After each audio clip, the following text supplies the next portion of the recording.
Togo, le pouvoir de fort court le risque de se faire surprendre, comme celui de Blaise Compaoré au Burkina Faso.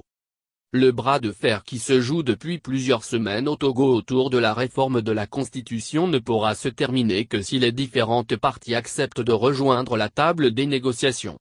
Faute de quoi le pouvoir pourrait faire face à un scénario de type burkinabé, tandis que l'opposition pourrait s'enliser dans une impasse à la burundaise.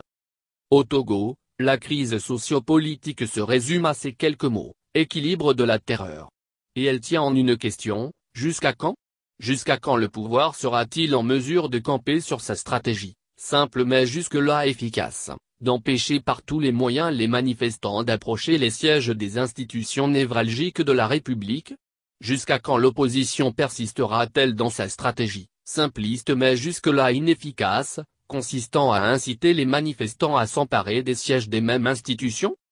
Les Togolais qui battent le pavé ont une obsession, mettre fin au règne des Knassambé. Accepter des négociations sous l'égide de l'UA. De fait, en dépit de l'habillage cosmétique portant sur le retour à la Constitution de 1992, les Togolais qui battent le pavé ont une seule obsession, mettre fin au règne des Knassambé, un nom qu'ils entendent depuis un demi-siècle.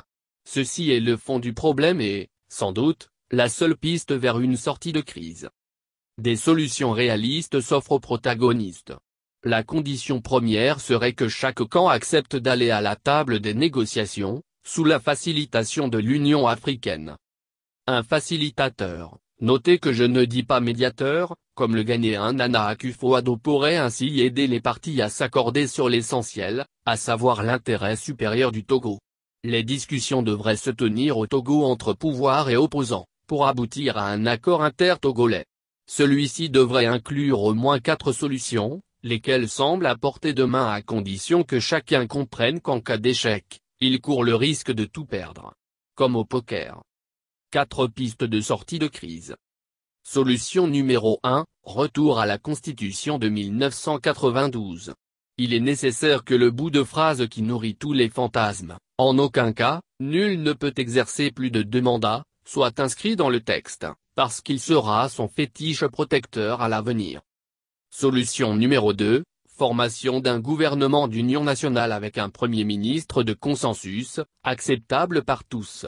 Son gouvernement compterait des ministres du camp au pouvoir, de l'opposition et de la société civile, pour des postes sensibles, et devrait aussi bien poursuivre les chantiers de développement déjà lancés que conduire les réformes institutionnelles nécessaires pour un Togo véritablement démocratique, refonte de la commission électorale, indépendance de la justice, lutte contre la corruption.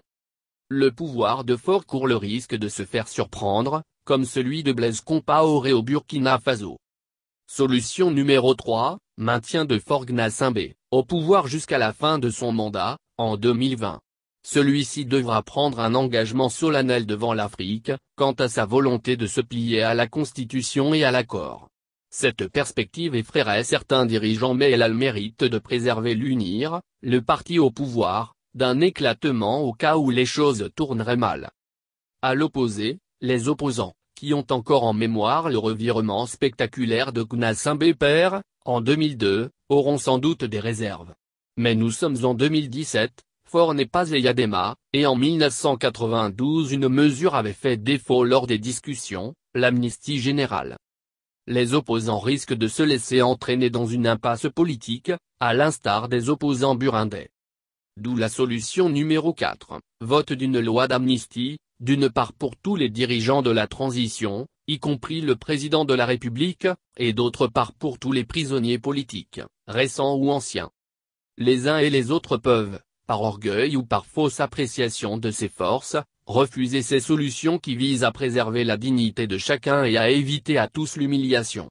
Mais que nul ne se méprenne, le pouvoir de fort court le risque de se faire surprendre un jour comme celui de Blaise Compaoré au Burkina Faso.